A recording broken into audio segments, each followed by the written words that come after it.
Muy buenas noches. Dios te bendice. Nuevamente, gracias por permitirme estar en tu casa y que nos podamos edificar juntamente. ¿Qué dices si presentamos al Señor este discipulado? Ahí donde estás, cierra tus ojos y le decimos de esta manera: Padre, toda la gloria, toda la honra sea para ti. Hoy te pido, Señor amado, dirige esta reunión. Háblanos. Y Señor amado, yo te pido, guarda el corazón del que esté en prueba, el que esté en angustia o el que esté en victoria, Padre mío, que nunca se olvide de ti. Gracias te doy por ello, en el nombre de Jesús tu Hijo. Amén y amén. Bueno, hoy vamos a empezar con un canto. Yo creo que es importante que nos metamos con el Señor y aprendamos a adorarle. El discipulado de hoy gira alrededor de cómo provocar que nosotros tengamos gozo, nos sintamos atraídos en buscar al Señor. Eso es la forma de decirle: Señor, yo te adoro. Adorar no solo es que usted le cante, no. Adorar es que usted se sienta atraído. Dice por eso en Cantar de los Cantares: atráeme y en pos de ti correremos. Y que nosotros podamos salir corriendo porque sabemos que hay momentos de estar con Él. ¿Y qué dice si le adoras en este momento con este canto? Yo creo que el Señor te va a hablar y a mí también. Aleluya. El Señor es fiel.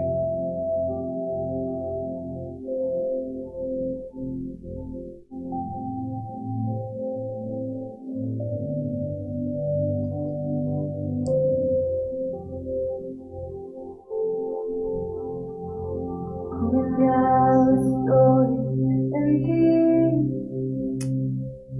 tú nunca cambiarás.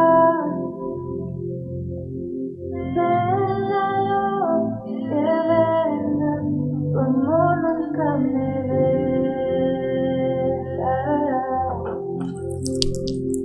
Confiado estoy en ti, en tu fidelidad. Venga lo que venga, tu amor nunca me soltará. Tú eres y siempre serás mi roca, la tempestad en el hoyo de mi vida, mi luz en la oscuridad, en la aflicción, Siempre estás. Él siempre va a estar ahí. Siempre estará. No temas.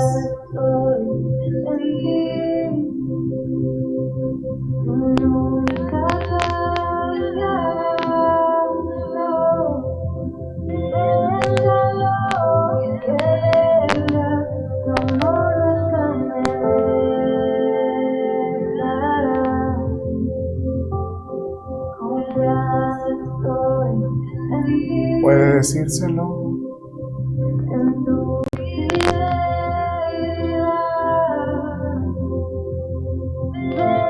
Dígale, venga lo que venga. Nunca nos soltará.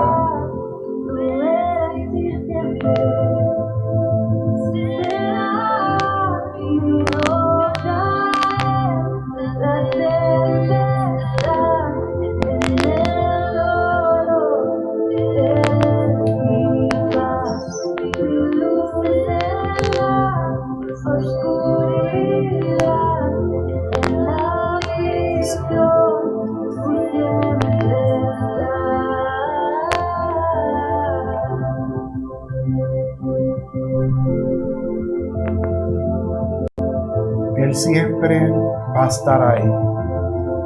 No temas, Él siempre va a estar ahí. Por eso le decimos: Jesús, te amamos. Gracias, Jesús.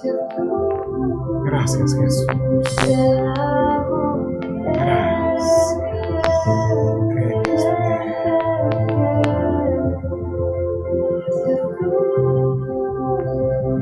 Te amo, Jesús.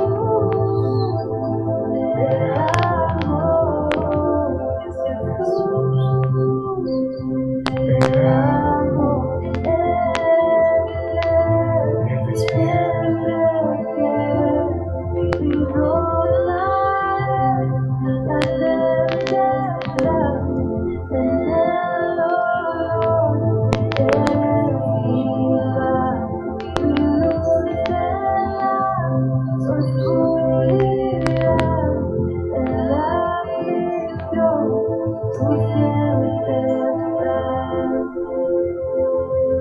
Siempre.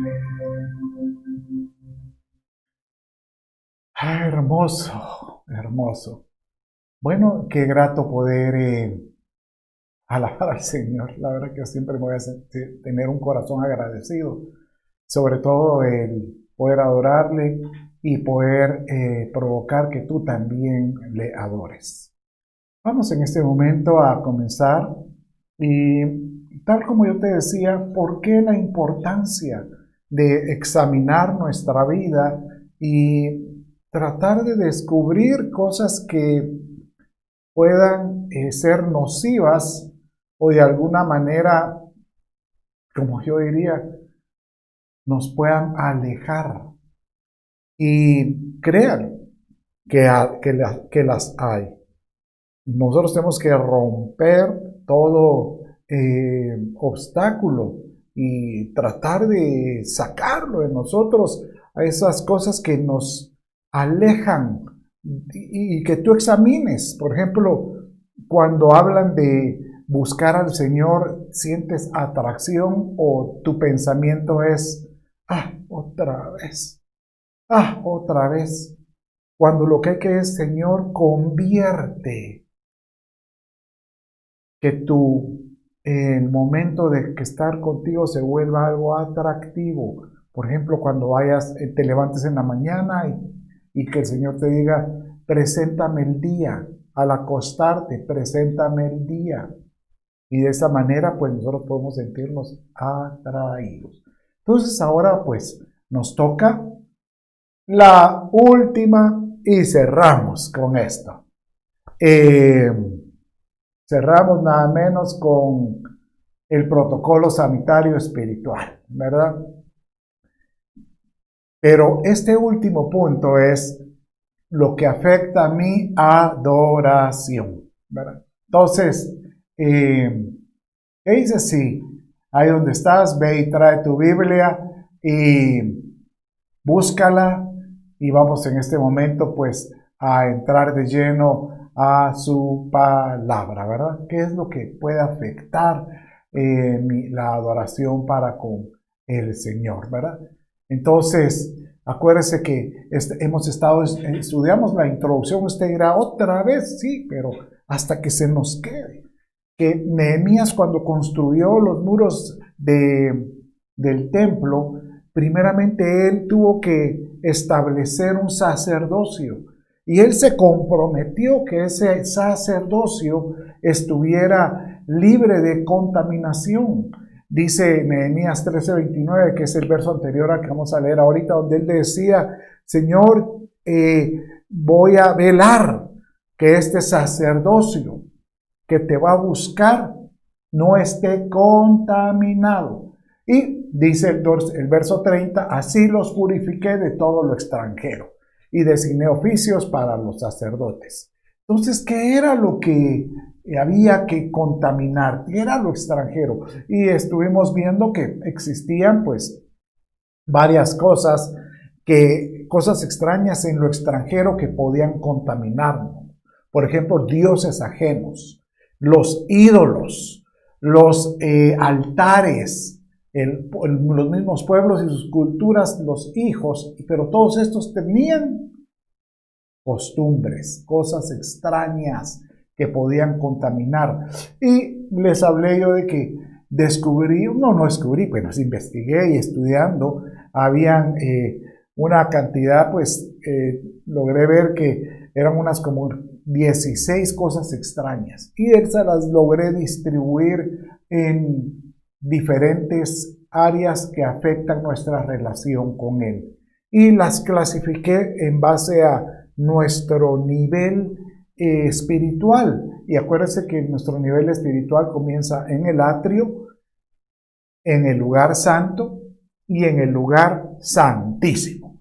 Ya hemos estudiado las cosas que eran las cosas extranjeras, ya vimos el atrio, que era lo que nos afecta alrededor, que el lugar santo, que es nuestra comunión, y ahora ya cerramos esta serie con el lugar santísimo, muy importante, que es nuestra adoración. Y tal como te lo decía hace un rato, no pretendo yo decirte que hay que cantar, y hay que cantar calladito y con manos alzadas, no. La adoración es una relación, y una relación de tal manera que tú sabes que estás tan vinculado que no importa si estás en tu trabajo, estás con tu familia, de ti, de tus poros, brota que hay un espíritu que busca y adora al Señor. ¿Por qué? Por lo que hay dentro de ti, lo que fluye dentro de ti, por esa comunión, esa es un vínculo que hay donde tú sabes que Él está contigo como tú estás en Él, ¿verdad? Y vamos a ver pues qué cosas son estas cosas extrañas que puedan afectar nuestra adoración con Él. Uno, el fuego extraño, vamos a ver, voces extrañas, vamos a ver la doctrina extraña, el culto extraño, y empezamos pues entonces con el fuego extraño, ¿verdad? Entonces ahí donde estás, hemos estado ahorita resumiendo rápidamente todo lo que vimos y seguramente te vas a sentir muy identificado, porque tú vas a ver cómo vas a descubrir conmigo al navegar en estas diferentes porciones, cómo tener una mejor relación con tu Papá Celestial. Entonces, el fuego extraño. Por supuesto que hay fuego extraño, pero hay que entender, porque uno asocia, cuando uno medita en el término fuego, ¿sabe qué piensa uno? Uy, fuego, habla de infierno. Y no, dice que fuego salía de la presencia del Padre. Y leamos en Levítico 9:24 cómo es que funcionaba esto, cómo es que Él estableció esa forma donde su fuego tenía que ser de Él. Y dice, y salió fuego de la presencia del Señor, que consumió el holocausto y los pedazos de cebo sobre el altar. O sea que, como bien hemos aprendido, el pueblo israelita, el pueblo hebreo, era un pueblo religioso por naturaleza, porque se les enseñó de sus inicios, y donde ellos iban tenían que establecer altares. El Padre vino y les estableció un modelo de altar, de culto, y esto lo encontramos con el tabernáculo de Moisés. Y dice que había un altar de sacrificio donde ponían ahí pues los sacrificios continuos de día y de noche. Pero ellos tenían que estar seguros que quien encendiera ese fuego se pareciera, no, pero eso parece demasiado ciencia ficción. No, dice la Escritura que su presencia de alguna manera caía y encendía ese lugar. Y él decía, ese es mi fuego, el fuego de mi presencia. Y ese es el fuego que ellos tienen que mantener. Entonces, tal como lo dice ahí, Levítico 6:9, ordena a Aarón y a sus hijos diciendo, esta es la ley del holocausto. Ese holocausto mismo debe permanecer sobre el fuego, sobre el altar. Pero mire cuándo. Toda la noche hasta la mañana. y el fuego debe mantenerse encendido de él. Pero ¿cuál era el fuego que él presentó? Pero, bueno, y de ahí tenía que salir el fuego para llenar, por ejemplo, el altar del incienso cuando iban a quemar el incienso. De ahí sacaban el fuego para depositar en los incensarios de los sacerdotes. Pero habían algunos que no se daban cuenta o no le daban atención a esto.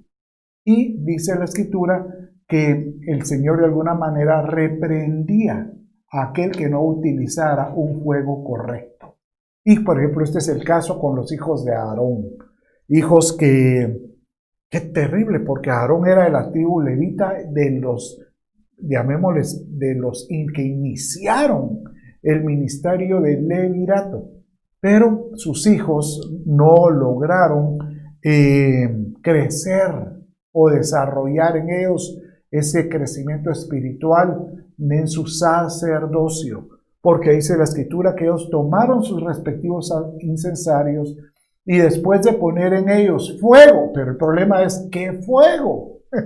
Y después echaron incienso sobre él, ofrecieron delante del Señor fuego extraño que no se les había ordenado. Y de la presencia del Señor salió fuego que los consumió y murieron. Usted dirá, ¿y eso puede suceder ahora? No, porque ahora vivimos en una época de gracia y donde vamos a entender que ahora la presencia del Dios cae por el fuego del Espíritu Santo. Acuérdense que los discípulos cuando estaban reunidos, dice que cuando vino el Espíritu Santo sobre ellos en el tabernáculo, como lenguas de fuego estuvieron sobre sus cabezas. Entonces es que su presencia se puede manifestar ahora en el Espíritu del Señor. Pero con relación a esto, al fuego extraño, el posterior, estamos en el verso 2, pero en el verso 8, él tiene que establecer un mandato.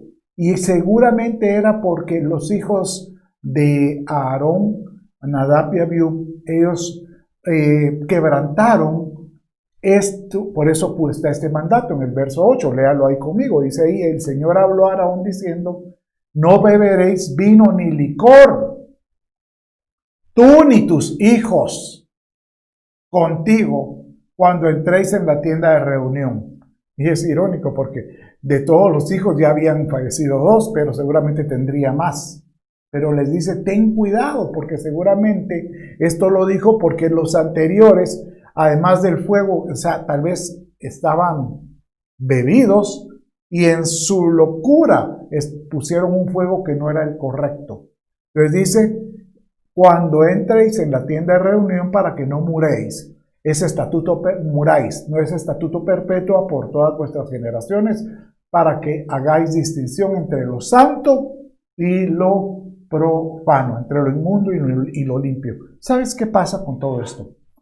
Que yo veo que mi Padre, Él es santo, y cuando Él nos da la oportunidad a nosotros de buscarlo, no es solo de que busquemos a Dios para que nos hagamos uso del amor que Él nos tiene, que Él te sirva, que Él te bendiga, que Él te proteja, o sea, cualquiera diría, no hombre, yo quiero que me enseñe cómo es que yo puedo hacer uso de Dios. Y no, nosotros tenemos que aprender cómo podemos nosotros presentarnos delante de Dios de una forma que a Él le agrade, para que todo lo que hagamos en nuestra familia, en nuestro trabajo, en todo lo que tú emprendas, tú sepas que ahí está el celo del Señor contigo. ¿Cómo así el celo del Señor? Sí, el Señor es celoso. Sí, pero es que los celos son pecados. Por supuesto, si uno cela lo que no le conviene. Pero el Señor dice que Él era celoso y que nosotros debemos tener celos, por ejemplo, de lo que Él nos permite tener, pero de una forma reverente. Y el Señor tenía un celo. Y por eso es que encontramos que Él asociaba el celo con el fuego, porque Él decía en el Salmo 79:5, léalo conmigo, ¿hasta cuándo, Señor, estarás airado para siempre? Arderán como fuego tus celos. O sea que el Señor se vuelve celoso cuando encuentra un pueblo que empieza a buscarlo y al mismo tiempo desvía su mirada en otras cosas. Esto es como que si usted viene y si usted está con su esposa o su cónyuge o su esposo y de repente usted mira la televisión y dice, ala, mira qué linda esa mujer. Ese debió haber sido mi marido, ese debió haber sido mi mujer y no la que tengo. No, hombre, es imposible. Seguramente dice, ¿qué te está pasando? Pues de alguna manera el Señor hace lo mismo. Mire Ezequiel 36:5 dice, por eso se dice el Señor, Dios, ciertamente en el fuego de mi celo he hablado contra las demás naciones. Aquí le está hablando contra los impíos, porque dice, y contra todo Edom. Edom es una figura de la carne, o sea, contra aquellas naciones que eran ajenas y contra los que viven en la carne, que se han apropiado para sí de mi tierra, o sea, viven en las promesas de Dios como posesión con alegría de todo corazón, pero con desprecio del alma para dejarla como presa. O sea, eso es como decir, yo quiero de las bendiciones de Dios y me quiero apropiar de las bendiciones de Dios, pero déjame vivir a mi manera. Y de esa manera quieres levantar manos santas, de esa manera quieres buscarlo. De alguna manera ahí provocas el celo del Señor. Y nosotros debemos saber que eso no le agrada, sobre todo cuando estamos viviendo estos últimos tiempos, donde podemos ver que Él está a las puertas. Entonces tenemos que tener un estilo de vida que anhele su presencia. Bueno, pero sabes que con el fuego el fuego extraño también aparecen varios fuegos como que no le agradan al Padre. Yo le he llamado que son fuegos ajenos a su presencia. Entonces, por ejemplo, menciona acerca de la lengua. Mire, dice Santiago 3, verso 6. Y la lengua es un fuego, un mundo de iniquidad. La lengua está puesta entre nuestros miembros, la cual contamina todo el cuerpo. Es encendida por el infierno e inflama el curso de nuestra vida. Mire, ese pedacito de miembro que tenemos ahí es terrible, porque cuando no se sujeta, es como es un fuego que puede consumir, dice el verso que sigue, bosques. Consume bosques. Es como el pequeño timón de un gran navío. O sea, esa pequeña lengua puede gobernar hasta cosas grandes. Dice el Salmo 141, verso 3, ¿verdad? Señor, pon guarda a mi boca, vigila la puerta de mis labios. O sea que si usted no logra controlar su lengua, hay que pedirle, Padre mío, es que yo cuando ya lo estoy pensando, ya lo dije. Esos muchos de los que dicen. Pero esto es porque de la abundancia del corazón habla la boca. Entonces lo que hay que hacer es, Señor, ayúdame a refrenar, a poner guarda, Señor, a poner puerta en mis labios. Ayúdame, Señor, ayúdame. Y el problema es que aquel que no logra gobernar su lengua puede caer en un hábito que es, dice el otro fuego que hay ahí, el chismoso, que crea contienda. Así lo dice Proverbios 26:20, léalo ahí conmigo, donde dice, por falta de leña se apaga el fuego, y donde no hay chismoso se calma la contienda. Como carbón para las brasas y leña para el fuego. Así es el hombre rencilloso para encender contiendas. Pero aquí está hablando más que todo el que inicia una contienda pues no logró controlar su lengua. O sea que nosotros debemos de tener un dominio propio en nuestra lengua, ¿verdad? Porque de alguna manera nosotros debemos de decirle, Señor, que las palabras mías sean apacibles cuando alguien las escuche. Dice Proverbios 26, verso 22, ¿verdad? Las palabras del chismoso son como bocados deliciosos y penetran hasta el fondo de las entrañas. O sea, es como una espada. ¿Sabe? Hemos hablado de que la palabra de Dios es como una espada, pero al mismo tiempo vemos que esa lengua no controlada puede entrar como una espada y hacer daño también. Bueno, sigamos viendo otros fuegos. Está el fuego del adulterio. Este es muy interesante porque cuando uno piensa en adulterio, uno piensa sencillamente, yo no adúltero, yo no tengo ningún hábito de adulterio porque no me junto con una persona ajena. Pero sabe que la escritura no habla de un adulterio de tener una relación carnal con otra persona, sino que uno puede adulterar, dice, con los ojos o con la mente al desear la mujer ajena. Entonces, ¿sabe cómo? Por ejemplo, si usted, está viendo, por ejemplo, pornografía o está viendo la mujer ajena, está adulterando. Y el problema es que esto se vuelve un hábito que no se logra frenar. Dice aquí, mire cómo dice el Proverbio 6:27, léalo conmigo. ¿Tomará el hombre fuego en su seno sin que sus vestidos ardan? Porque hubo un momento en que esto llega a contaminar y es un deseo que en algún discipulado lo hemos visto que se activa es una molécula hormonal que se llama la dopamina. Y cada vez que nosotros deseamos ver más, es porque la dopamina segrega algo que da placer. Entonces, llega un momento en que andará el hombre sobre las brasas sin que sus pies se quemen. Así es el que llega a la mujer de su prójimo.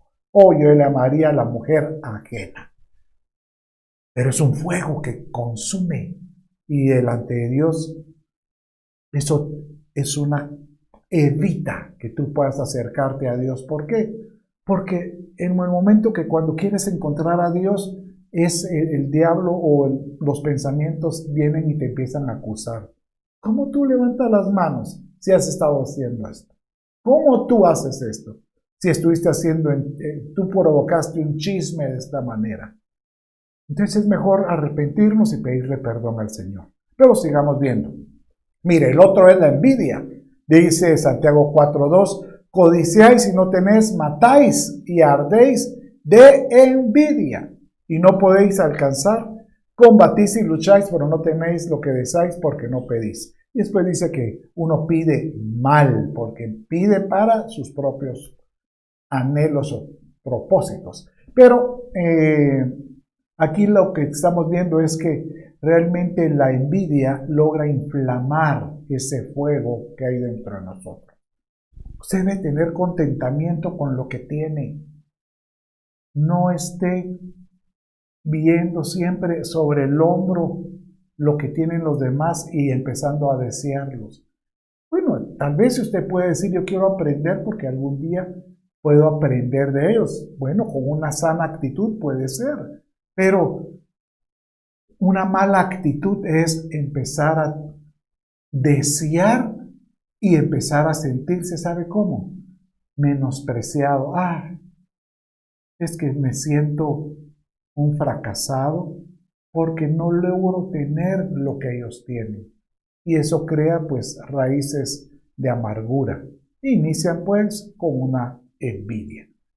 Pero hoy el Señor nos va a librar de esto. Créalo. Hoy el Padre quiere que tú seas un buen padre, un buen esposo, un buen compañero de trabajo, pero tienes que aprender cómo liberarte de estas cosas para que el Señor haga su obra. Bueno, ya vamos a terminar este fuego de su presencia y vamos a ver el otro fuego que encontré, que es en 1 Pedro, el fuego de la prueba.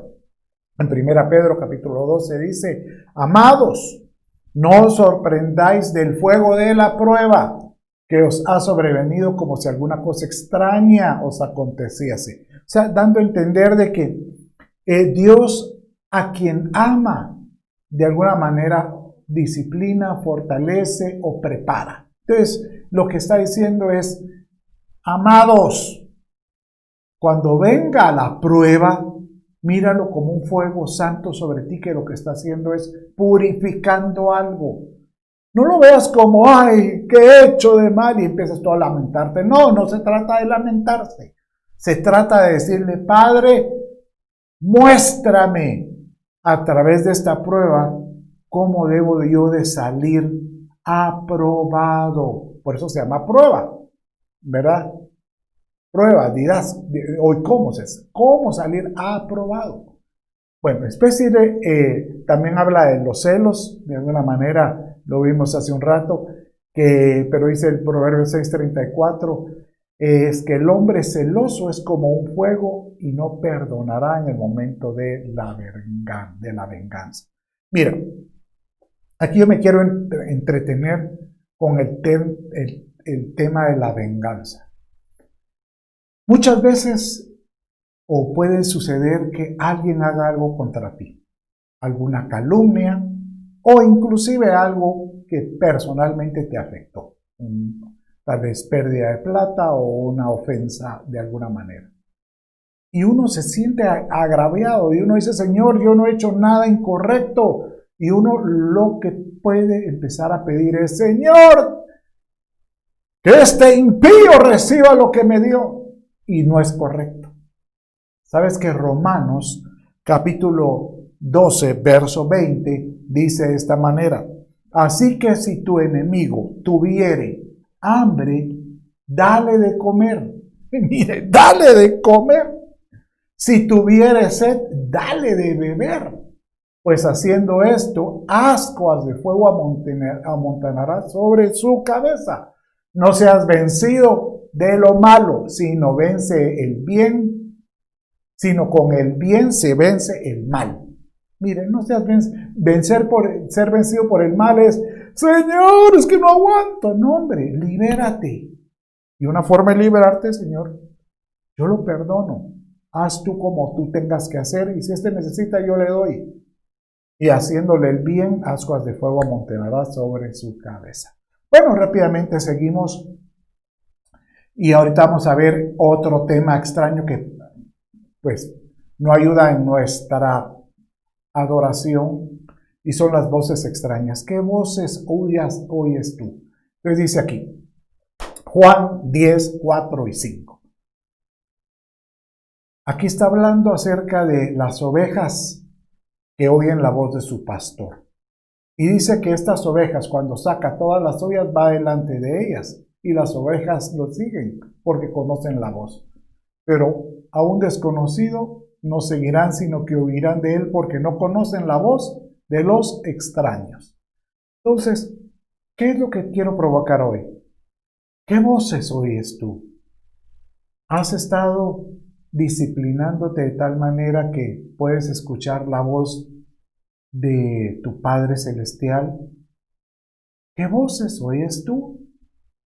¿Será que te mueven a ti las voces que oyes en las noticias? ¿Las voces que oyes de los chats o de tus redes sociales? ¿Qué voces te mueven? Porque, por ejemplo, Adán y Eva, a ellos los movieron otras voces. Dice la Escritura en Génesis capítulo 3, verso 10, cuando Adán pecó y tomó el fruto pues que Dios le había ordenado que no comiera, y cuando Dios le dijo, ¿dónde andas? ¿Hasta dónde has caído? Y dice que él respondió y le dijo, oí tu voz en el huerto y tuve miedo porque estaba desnudo y me escondí. Entonces Dios le dijo, ¿quién te enseñó? ¿Qué voces extrañas te han enseñado que estabas desnudo? ¿Has comido del árbol que yo mandé que no comieses? ¿Qué voces oyes tú? ¿Sabes? Cuando yo oigo esto de que tenemos que aprender a escuchar la voz de Dios, es porque si Él dice que tiene una voz, es que nosotros tenemos que aprender a oír. El que tiene oídos para oír, oiga, dice la Escritura. Y el problema es que a veces nosotros como que tuviéramos oídos sordos, porque nos cuesta escuchar, pero tenemos que aprender a decirle, Señor, ayúdanos a madurar. Acuérdese que Samuel, cuando él comenzó, cuando él era jovencito, dice la Escritura que él, cuando era muchacho, mancebo, o sea, tendría tal vez unos 10 años, él dice que empezó a oír la voz de Dios que le decía, Samuel, Samuel. Y Samuel se levantaba e iba con el sacerdote Elí. ¿Tú me estás hablando? No, no te estoy hablando. Regresó. Y a la tercera vez Elí le dice, no hombre, y le habló conmigo. Dice, y Samuel no conocía aún al Señor. O sea, mire, ¿cómo es eso? Samuel fue presentado en el templo y él empezó creciendo en el templo. Y estando en el templo, aún no tenía una revelación del Señor. ¿Será que tú has estado acostumbrado a ir a la iglesia o tal vez ahora a estar viendo videos cristianos, pero realmente conoces al Señor? Porque Samuel dice que aún no conocía al Señor. ¿Por qué? Porque no se le había revelado aún la palabra del Señor. O sea que una forma de poder conocer al Señor es que su palabra te hable. No sientas que la palabra del Señor es muy profunda y es que me hablan cosas que no entiendo. Por eso hay que entenderlas. ¿Para qué? Para conocerlo. Entonces dice que el Señor volvió a llamar a Samuel por tercera vez, se levantó y Elí le dijo, mira, he aquí estoy. Pues él comprendió que Dios estaba llamando al muchacho y le dice, ve y respóndele al Señor, ¿qué quieres? ¿Qué quieres?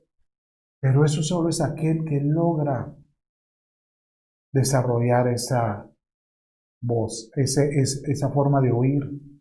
¿Sabes por qué es tan importante? Porque dice que en los últimos tiempos el Señor estará tocando la puerta.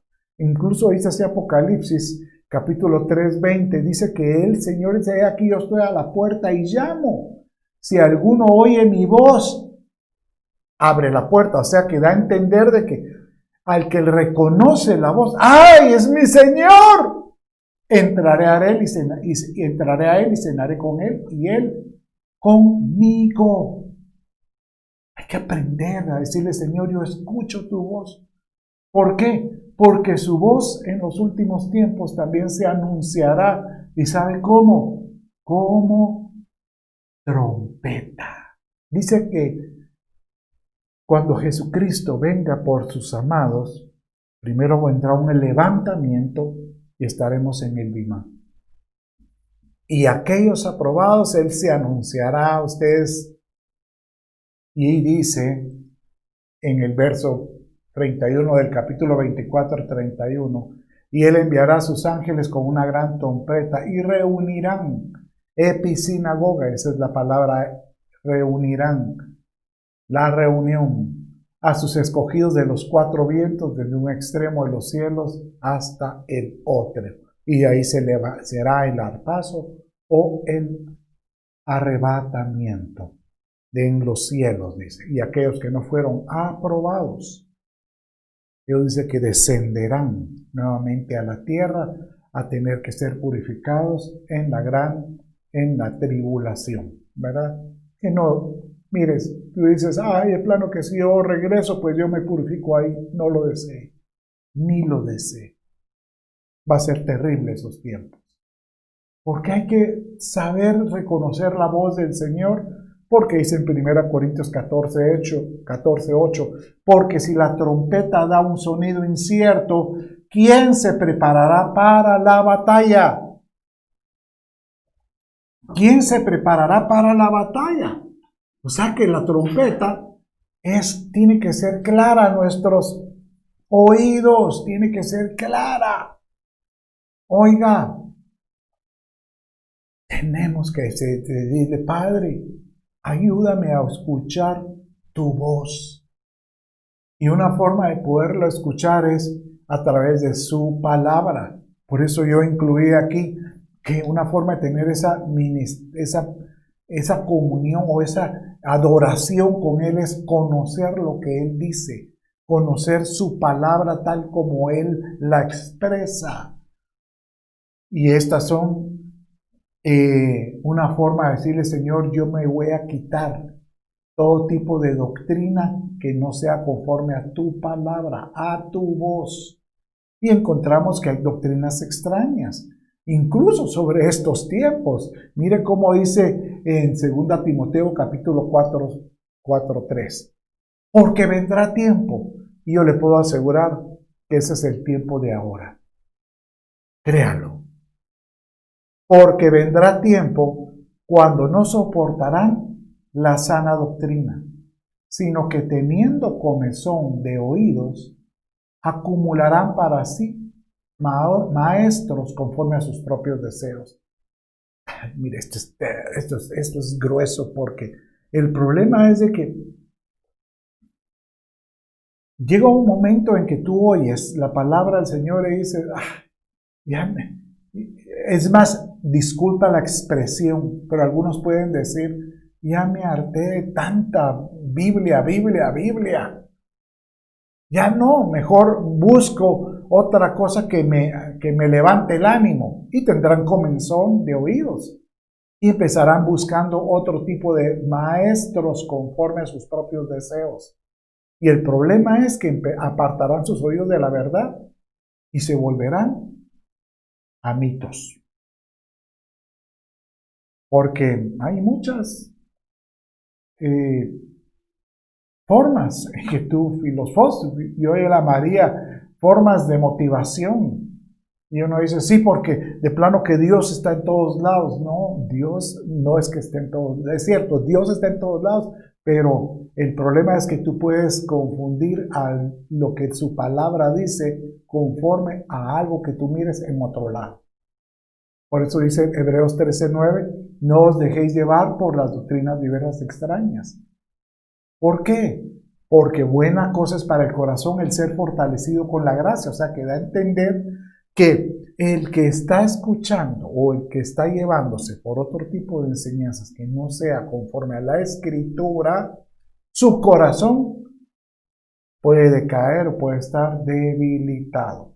Bueno, sigamos viendo. Mire, 1 Timoteo capítulo 1 dice Pablo con relación a esto, y él es muy enfático, porque él está ahí preparando a Timoteo como su discípulo y le está diciendo, Timoteo, yo te voy a mandar a que tú prediques y enseñes y establezcas iglesias por medio de la palabra del Señor. Pero te ruego, y dice ahí como te rogué, después le explica de los lugares donde lo iba a mandar, y que en esos lugares que instruyeras a algunos, que no enseñaras. Te dije que llegaras y les digas a estos que no enseñen doctrinas extrañas, ni presten atención a mitos y genealogías interminables. Es que mire,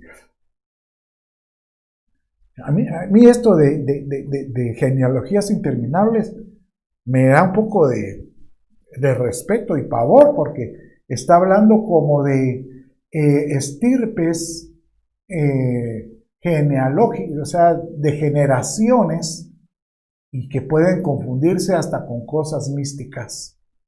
Y uno empieza hablando hasta de ángeles, o hablando de cosas que a mí me guarda el santo tal, y muchos empiezan llevando ya medallones, empiezan llevando, ponen en sus casas figuras de imágenes. Es que me va a guardar porque ese santo me cuidaba. ¿Por qué? Pues, era una genealogía que interminable, o sea, que tenía algún tipo de presencia. Y esto puede crear discusiones inútiles en lugar de hacer avanzar el plan de Dios, que es por la fe. Te lo encargo. Y yo a ustedes les digo, iglesia, les encargo. Si quieres aprender del Señor, métete en su palabra. Créalo. Es que no me atrae. Pues es lo que hay que despertar. Cómo sentir que su palabra se vuelva atractiva, porque hay algunos que ya debieron, por los años que tienen, estar disfrutando la palabra como si fuera un manjar, como si fuera un banquete. Pero el mismo Pablo le dijo a algunos, es que ustedes, teniendo tantos años, parecen todavía niños, para que no seamos niños sacudidos por las olas y llevados por aquí y por allá. Miren eso. O sea que aquel que anda de un lugar a otro con diferentes enseñanzas es puro niño, no ha desarrollado, no ha madurado espiritualmente. ¿Y qué es lo que lo mueve? La astucia de los hombres, puras artimañas, dice, engañosas de error. Usted pareciera muy religioso, muy místico. No, yo no es que sea religioso místico. Yo lo que soy radical. Y soy muy radical a la palabra profética más segura, que es la Escritura. Y Dios, yo le puedo demostrar que la Escritura es un libro realmente divino. Tiene una yo no le iba a llamar coincidencias, porque no hay coincidencias para Dios, son diosidencias, porque hay sincronismos de profecías, de cumplimiento de profecías, de cómo es que Dios se cumple la Escritura en lo que habló en el Nuevo Testamento, con muchas cosas que pasaron en el Antiguo Testamento. O sea, es un libro precioso, pero hay que aprender a amar esa enseñanza. Pero dice también que hay que evitar pero se levantarán, está hablando de estos tiempos también, falsos profetas entre el pueblo, así como también habrá, sobre todo en estos días, falsos maestros entre vosotros, los cuales encubiertamente introducirán herejías destructoras, negando incluso al Señor que los compró. Tú has sido comprado por precio. Cristo pagó un precio muy grande para decirte, te compre a ti. Si Él te compró por precio, déjate gobernar. Déjate que Él sea el que dirija tus pasos para que no seas destruido. Y vamos a ver otro tipo de doctrinas. La doctrina de Balaam no la vamos a leer porque la hemos visto en discipulados anteriores. Pero Balaam era un profeta, hablando de falsos profetas. Era un profeta que Dios determinó diciendo se volvió adivino, porque él utilizó el don que Dios le dio para poder aprovecharse y poder enriquecerse. Y Dios no le agradó. Después tenemos la doctrina de los nicolaitas. Vienen los nicolaitas de una palabra de los Nicoles, que eran los vencedores, los que continuamente decían, nosotros somos vencedores, nada nos derrotará. Y el problema de esto es que todo se convierte en una catarsis. Soy sano, yo soy poderoso, yo soy aquí, soy próspero. Y realmente eso no le agrada al Señor, porque a algunos les manda pruebas que no es que estén mal con el Señor, Dios está probando el carácter de ellos. Y después tenemos la doctrina de Jezabel, ¿verdad? Terrible, mujer que viene a cortar cabezas de alguna forma terrible. Bien, ¿y por qué es tan importante el saber, volviendo con las diferentes cosas extrañas, saber madurar lo que oyes, oír, reconocer su voz con la instrucción de la palabra y tener clara la palabra? Porque en estos últimos tiempos muchos van a ser engañados. Y le voy a hablar de esta figura. Dice, entre las figuras que hay, por ejemplo, David es una figura de Cristo, porque él fue convertido rey sobre todos los imperios, es el único que lo hizo. Y él dice que a su mesa él trajo inclusive a los hijos o a las generaciones de Absalón, aquellos que no merecían, de Saúl, aquel que no, que era hijo de Jonatán, que él trajo a Mefiboset, que era el único que le quedaba, y él estaba lisiado, y él dijo, te voy a permitir estar en mi mesa, porque eres del linaje pues de Jonatán, que era un amado mío. Entonces, dice que él, como Cristo, ha aceptado a muchos, pero él dice, estás lisiado, pero aún así te considero parte de mi mesa. Pero el problema con Mefiboset era que él tenía un siervo que era el que lo estaba aleccionando, el que lo estaba cuidando, el que lo estaba llevando aquí o allá. Y dice la figura que David vino y le dijo, voy y subo a Jerusalén, que eso es una figura de yo subo a preparar morada y cuando esté allá me encontraré con ustedes. Y dice que cuando él venía de regreso, se encontró a Mefiboset y le dijo. Y sucedió que cuando vino de Jerusalén David al encuentro del rey, bueno, pues aquí está hablando Mefiboset, cuando se encontró con David, le dijo, ¿por qué no fuiste conmigo, Mefiboset? ¿Por qué no subiste? La figura es, ¿por qué no subiste? ¿Por qué no estuviste conmigo? ¿No fuiste aprobado en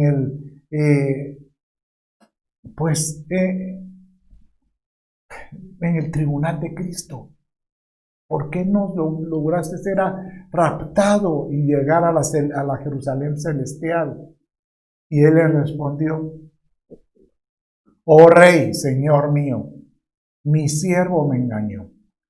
Y aquí es muy doloroso porque si tú no has desarrollado un oído que reconozca la voz que él tiene, que pueda reconocer la doctrina que él tiene, muy fácilmente puedes ser engañado y no vas a poder ser partícipe del arrebatamiento.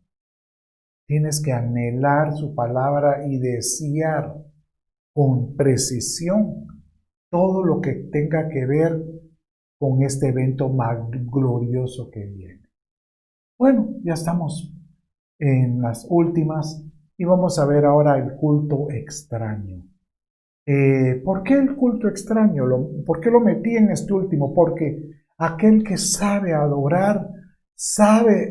adorarlo tal como Dios lo estableció. Por supuesto que Él sí estableció una forma de adorarlo. Por eso dice Hebreos 8:5, los cuales sirven a lo que es copia y sombra de las cosas celestiales, dando a entender de que dice, tal como se hace en el cielo, se hace aquí en la tierra. El Padre nos ha enseñado una forma de adorarlo aquí. ¿Por qué? Porque es una copia celestial.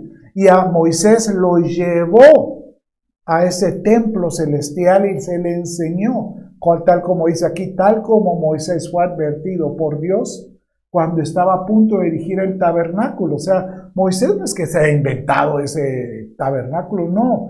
Él, es más, da la impresión de que en el monte, cuando estuvo en esos 40 días, él fue traspuesto. Y él fue raptado, llámele pues, él fue llevado a la Nueva Jerusalén. Y él conoció físicamente el lugar. Y él dijo, mira, y dice, y mira, haz las cosas conforme al modelo que te fue mostrado en el monte.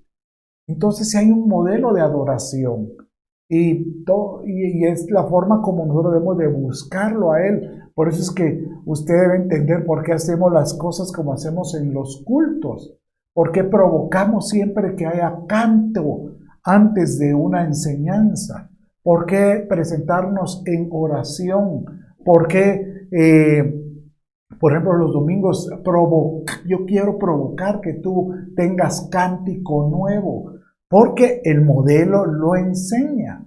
Y encontramos en el modelo, por ejemplo, que dice que hay un atrio, y dice la escritura en el Salmo 100, entrarás por sus puertas con acción de gracias,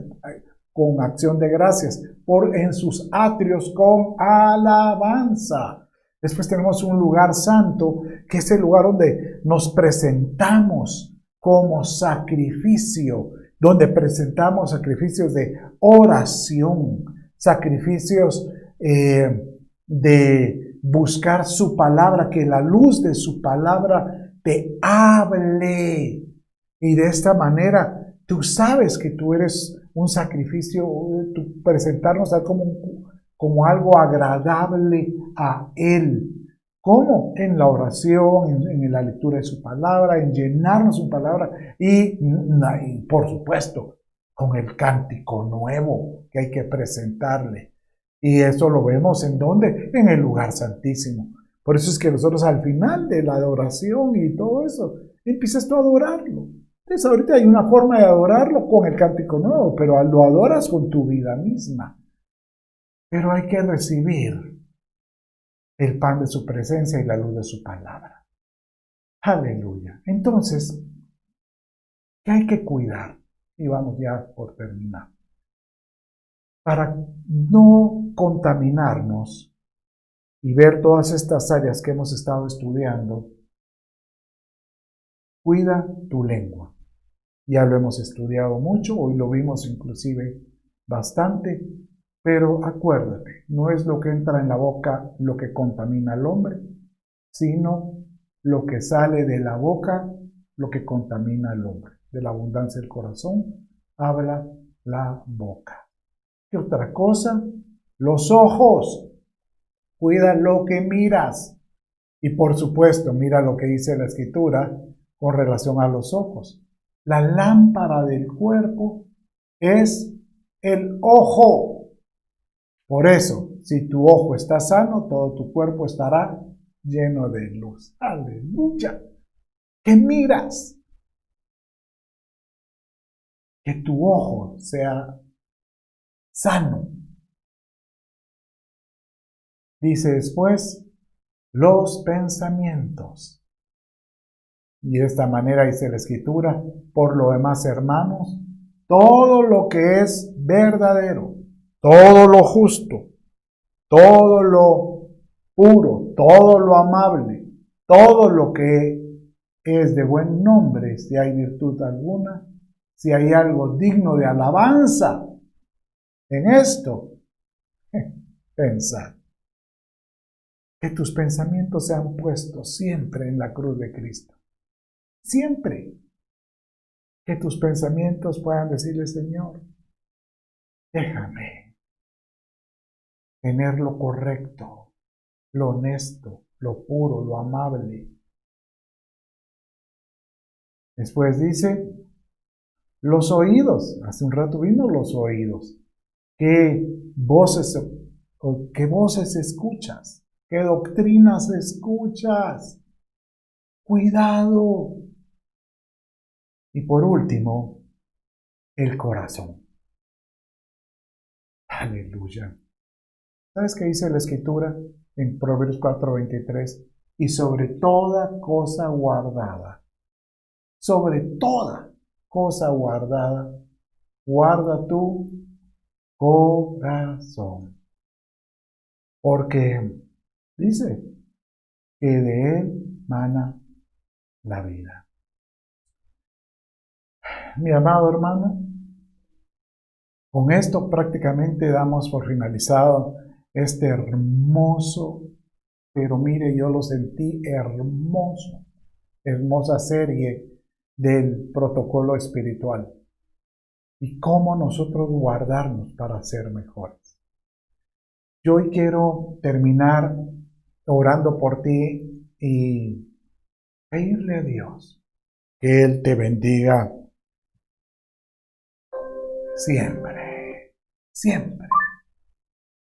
Ahí donde estás. Cierra tus ojos. Cierra tus ojos. Padre, ayúdanos a ser mejores para contigo.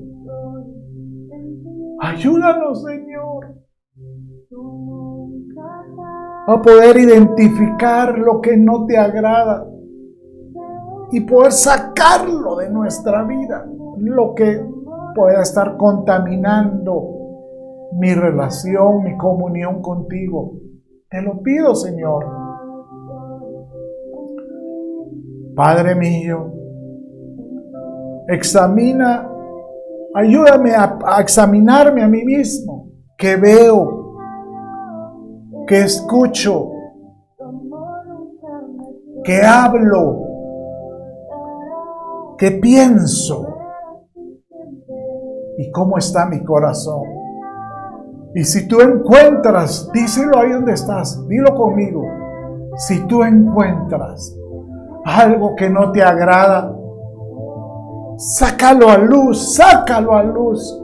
Te lo pido, mi papá, sácalo a luz.